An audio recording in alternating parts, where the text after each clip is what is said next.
pourquoi avoir choisi ce texte de Saint Bernard sur l'action et la contemplation? Donc c'est un sermon, c'est des extraits du sermon 57 du Cantique des Cantiques. Et c'est un sermon qui essaye de dire un petit peu comment on est embarqué dans une espèce de tension entre du faire et du contempler. Et souvent, quand moi j'entends ce texte, enfin quand on le lit dans les églises, on a un petit peu un côté critique sur la femme qui est trop occupée et qui ne pense qu'à ça, qui oublie Dieu, et puis celle qui au moins a une bonne place, elle qui est au genou de Jésus. Voilà. Et je trouve que c'est une lecture qui est très hâtive. Et j'aime bien Bernard parce que lui-même est pris dans ce mouvement. Comment finalement je vais être actif, mais comment aussi je vais être contemplatif, et sans mettre en opposition les deux aspects. Et puis bon, c'est des femmes qui sont en scène là-dedans, donc je trouve que c'est bien que ce soit des histoires de femmes qui nous disent que l'évangile, il est aussi, il concerne le monde entier.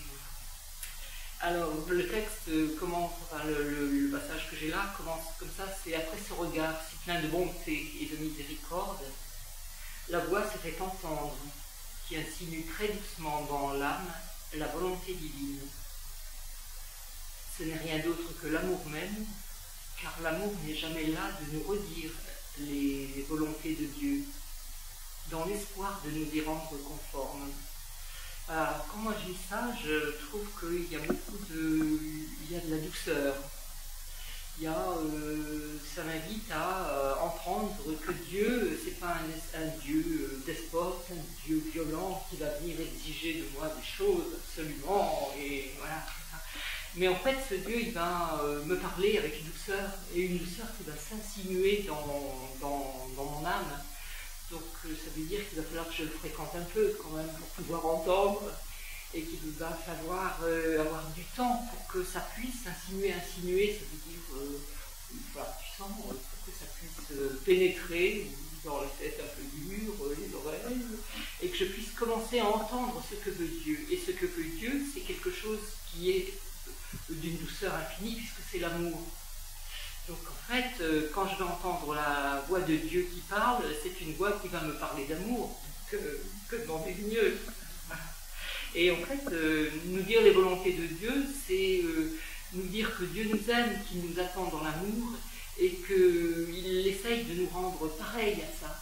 C'est-à-dire qu'en fait, quand Dieu nous parle, il nous parle pas pour nous baratiner ou pour nous entraîner dans un chemin sans espoir, il nous parle pour que petit à petit nous devenions comme lui. À son image. À son image, oui, et puis une espèce de contagion qui fait que quelque chose de notre nature, petit à petit, se mêle à la sienne. Donc c'est un chemin de retour à la façon dont Dieu a voulu nous identifier.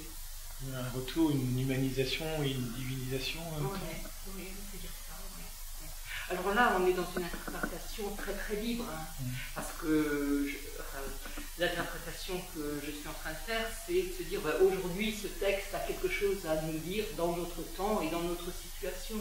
Mais il y a d'autres lectures qui sont des lectures plus savantes, où il faudrait regarder comment ces mots au Moyen-Âge, quel poids ils avaient, qu'est-ce qu'ils voulaient dire, comment ils sont un petit peu codés, comment le latin dit des choses, comment le théologien.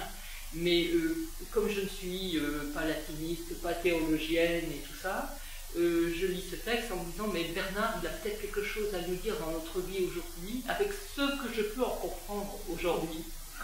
Puis demain, je pourrais en comprendre plus, mais aujourd'hui, j'en suis là. Il y a un travail de fond, de rumination de la parole que tu évoques. Et puis, ce texte me fait quelque chose. Donc, s'il me fait quelque chose, qu'est-ce qu'il me fait et comment ça vient m'éclairer sur vouloir vivre l'évangile, vouloir suivre le Christ, vouloir retrouver cette façon dont Dieu a créé l'homme.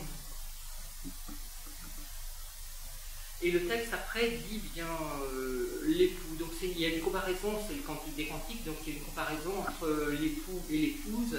Donc l'époux c'est le Christ, l'épouse, c'est l'église ou l'âme. Et là, on est plutôt dans la figure de l'âme. Donc l'époux exhorte l'épouse à se lever et à courir certainement à la conquête des âmes. Donc en fait, rencontrer Dieu, ça va en même temps me faire entrer en moi et aller de plus en plus loin dans la rencontre avec cette parole qui s'assimile très doucement et qui me fait du bien et qui me permet d'aimer. Mais ça va me projeter pour aller au dehors, dire venez voir, j'ai trouvé quelque chose qui est super. Voilà. Et ça me permet de vivre et d'être aujourd'hui dans ce monde-là. Et ensuite, Bernard, dans ce passage, développe cette contradiction.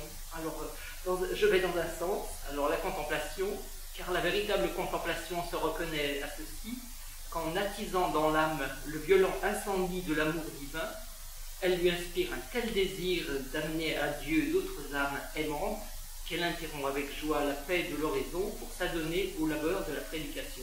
Donc ça, c'est les mots, mais ça veut dire qu'en fait, quand je suis dans ce parler avec Dieu, quand je suis dans cette écoute avec Dieu, qui me parle, tout d'un coup, il y a quelque chose de brûlant en moi, enfin, qui est de l'amour, et cet amour va me projeter à la rencontre des autres, pour leur dire, venez voir comment c'est formidable de vivre avec Dieu.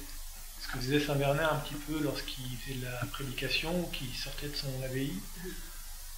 Mais Bernard, enfin, il a prêché il a prêché la croisade, mais en même temps, c'est pas un prédicateur, Bernard. Enfin, c'est quelqu'un qui parle de ce qu'il habite avec une passion très grande et du coup, ça attire les gens.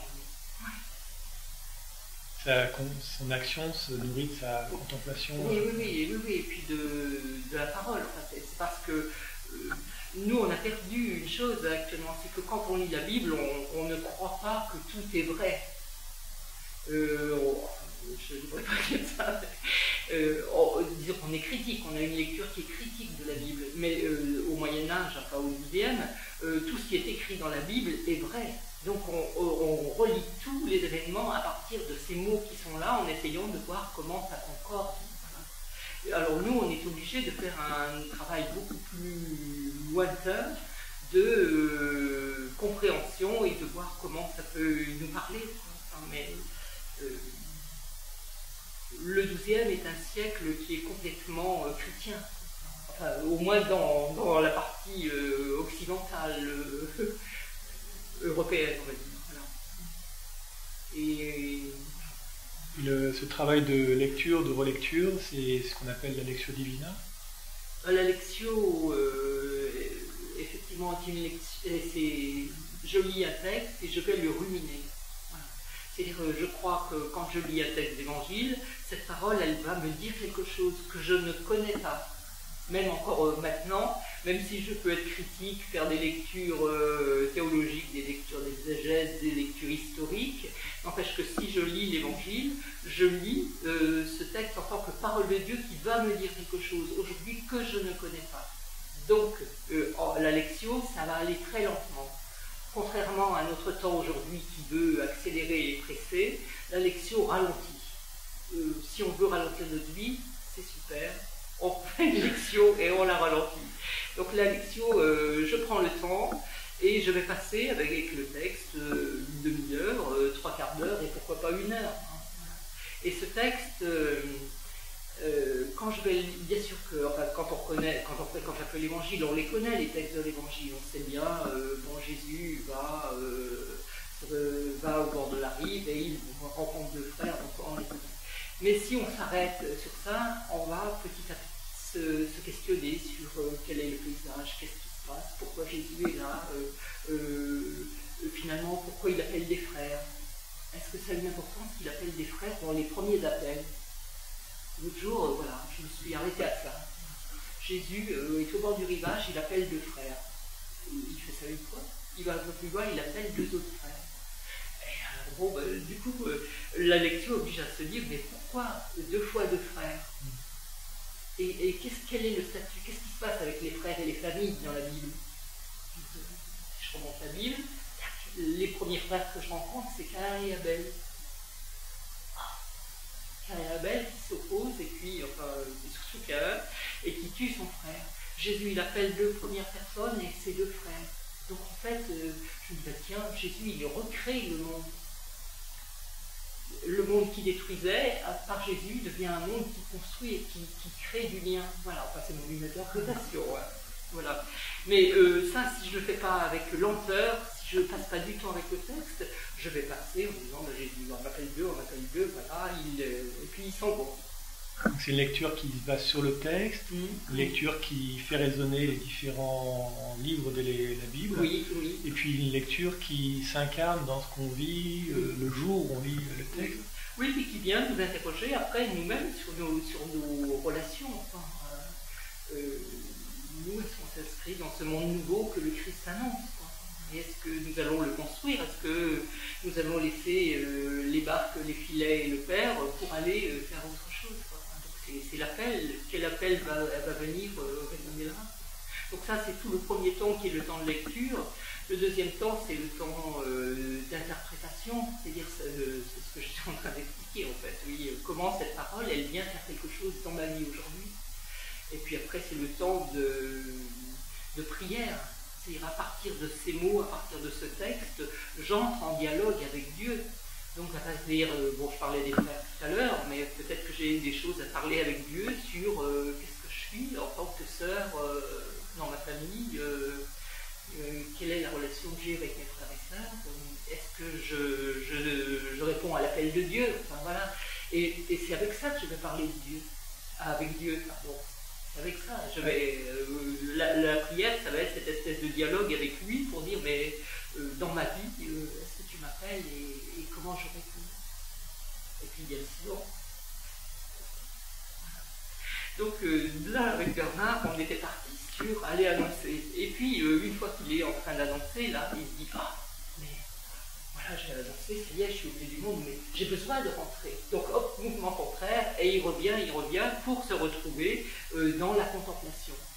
Mais à peine est-il dans la contemplation qu'il n'a plus qu'une envie, c'est à nouveau repartir. Donc en fait, ça nous montre que contemplation et action sont deux choses qui s'alimentent mutuellement.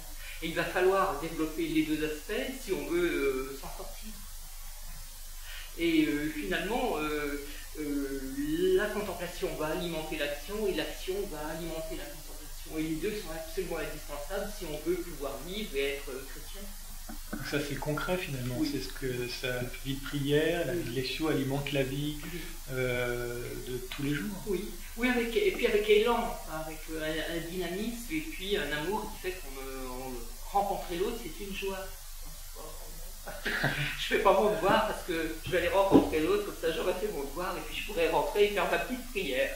C'est pas ça du tout, c'est au contraire quelque chose qui a un élan et un dynamisme très grand. Mais Bernard, il a été pris dans ce dilemme-là. Alors il en parle. Alors il dit, cependant au cours de ce va-et-vient, l'âme se soit un peu hésitante, en proie à une crainte très vive, tandis que ces deux passions la portent sans cesse de ci et de là, donc aller, revenir, elle redoute toujours de céder plus qu'il ne faut à l'un de ses mouvements et de s'écarter ainsi, un temps soit peu, de la volonté divine. Donc voilà, si on se met à partager la vie en deux morceaux, effectivement, on va être constamment, quand on sera dans la contemplation, on dira zut. J'ai tout ça à faire dehors. Et puis quand on sera dehors, on dira ah zut, et j'ai ma prière à faire. Enfin voilà, donc on ne va pas s'en sortir. C'est la recherche d'une vie unifiée. Oui. Et d'un équilibre d'une vie unifiée. Et alors lui il dit, bah, attention, si tu passes ton temps dans ce partage et dans cette tension, tu es foutu. Et en fait, tu vas tourner en rond dans ce problème. Un petit peu comme un hamster, il tourne, et puis il ne sort pas, il est dans sa roue et il tourne. Donc en fait, il va proposer de s'en sortir. Et pour s'en sortir, il donne des indications qui sont très concrètes. Et je vais lire le texte, il dit, dans cette angoisse de où est-ce que je dois être, voilà, il n'est d'autre remède et d'autre refuge que la prière, de la fréquente invocation de Dieu. Donc je demande à Dieu de m'aider, auquel il faut demander sans cesse, et il donne des critères, de nous indiquer ce qu'il veut que nous fassions, à quel moment, dans quelle mesure. Et ça, ce sont des critères de discernement pour nous aujourd'hui.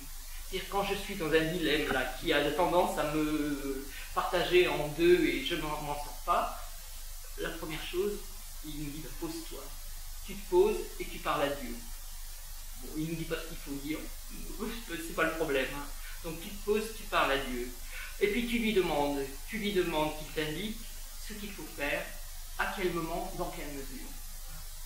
Et en fait, il y a des fois où on se lance tête baissée dans quelque chose. Je pense que c'est la priorité, donc aujourd'hui je pense et je fais comme ça, et puis c'est pas nécessairement ça.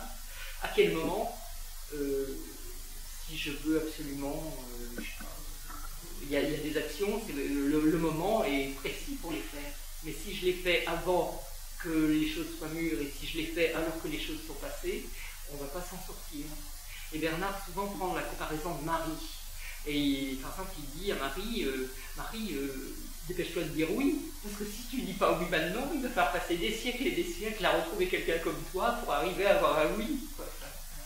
Donc il y a un moment précis pour dire oui.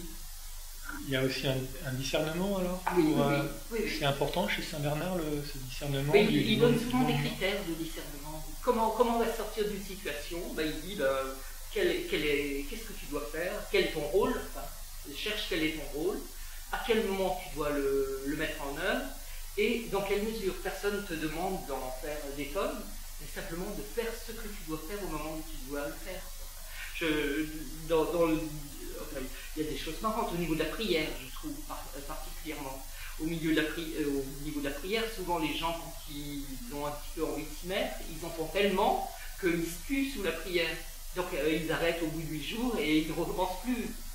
Ils sont écœurés en disant c'est pas pour moi. Voilà. Donc ça, c'est un manque de mesure. Mais c'est la même chose pour tous. Je vais aller aider, je sais pas, par exemple, je décide d'aller aider les SDF. Mais si je suis toujours dans la rue avec, je vais plus les aider. Il n'y a plus de vie personnelle, il n'y a plus de moment où je me refais quelque chose. Il y a un équilibre chez Saint-Bernard c'est un fin psychologue finalement, il connaît bien la nature humaine. Il connaît très bien la nature humaine. Il sait très bien que dès que des gens veulent faire quelque chose, il y a des temps pour faire, il y a des temps où on peut les faire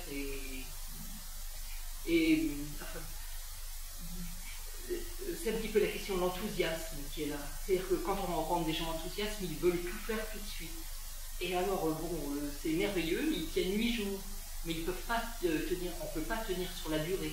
Donc en fait, il faut discerner le moment, le temps, la quantité, et si c'est bien ce que nous devons faire. Des fois, on se met sur le dos des choses qui sont impossibles. Dieu, il ne nous demande pas des choses impossibles, il nous demande d'aimer. Et pas de se mettre sur le dos des trucs incroyables. Dans un autre sermon, Bernard, il parle d'un bouquet de myrrhe. Et il dit que le bouquet de myrrhe, il faut le tenir sur son cœur. Et dans ce texte, il développe, voilà, et il dit que par moment, on a des poids dans nos vies. Et le poids, on le porte derrière. Donc le poids, il nous écrase. Voilà. Et il dit, ce poids, au lieu de le mettre derrière, tu vas le mettre devant. Donc déjà, devant, tu vas pouvoir le mettre contre ton cœur. Et le mettre contre ton cœur va pouvoir te permettre de le nommer et de voir ce que c'est. Tu vas pouvoir nommer et te mettre à aimer cette chose que tu es obligé de porter. Il va falloir que tu essayes de voir comment, là-dedans, Dieu est avec toi. Mais finalement, il va falloir le mettre sur ton cœur et apprendre à l'aimer. Et je crois que c'est aussi une belle idée de se dire, il y a des choses qui sont dures dans nos vies, tant que je les laisse sur mon dos, elles m'écrasent. Donc il va falloir que je les regarde, que je les nomme, que je les aime. C'est très boulot, mais... Voilà. Et puis son texte continue, et puis il se dit que finalement, nous on cherche toujours à partager les choses, mais que peut-être finalement dans la chance, c'est quand une seule personne peut réunir en elle-même toutes les qualités, c'est merveilleux, mais on n'est pas tous comme ça, on ne peut pas être au top de tout personnellement. Donc il nous reste une chose, c'est la communauté. Donc ce que moi je ne suis pas capable de réussir tout seul en tout, je veux pouvoir le réussir avec les autres. Et en fait, il justifie le fait d'être une communauté. Dans la communauté, il va y avoir des Marthe, des Marie, des Lazare, des Pierre, des Jacques, des Jean, des Paul, voilà, tout cela, et c'est tous ensemble qu'on va pouvoir construire une maison harmonieuse. Et c'est intéressant de se dire que finalement, moi, je n'ai pas toutes les qualités, je n'ai pas toutes les possibilités, mais je crois que la communauté va me donner, par l'autre, toutes les possibilités. Et finalement, c'est la communauté qui devient le lieu de ma joie, puisque tous ensemble, nous sommes capables de réussir. La communauté, c'est la communauté des monastiques à l'époque de Saint-Bernard. C'est aussi... Quand il parle communauté, c'est nécessairement la communauté monastique, mais en même temps, quand il parle de l'équilibre de la vie, quand il parle de... C'est tout groupe, enfin, on peut se dire que dans tout groupe, il y a tout ce qu'il nous faut si nous le mettons en commun avec amour. Au lieu de dire, moi je suis capable de ça, mais toi, voilà. Donc dans tout groupe, ça pose la question de est-ce que nous allons faire des comparaisons, est-ce qu'il va y avoir des jalousies, est-ce qu'il va y avoir des flemmards, voilà. Mais si chacun met en commun toutes les capacités qu'il a et les met avec amour, donc du coup la communauté elle devient quelque chose de très beau, où toutes les dimensions sont présentes.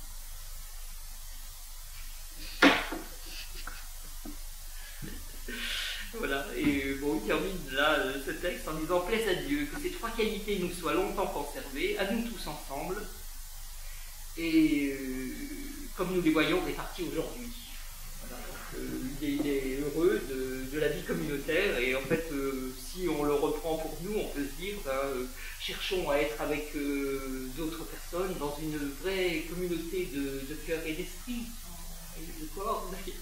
Et essayons de mettre en commun ce que nous sommes pour construire le monde ensemble, avec l'action, avec la contemplation, et non pas en opposant.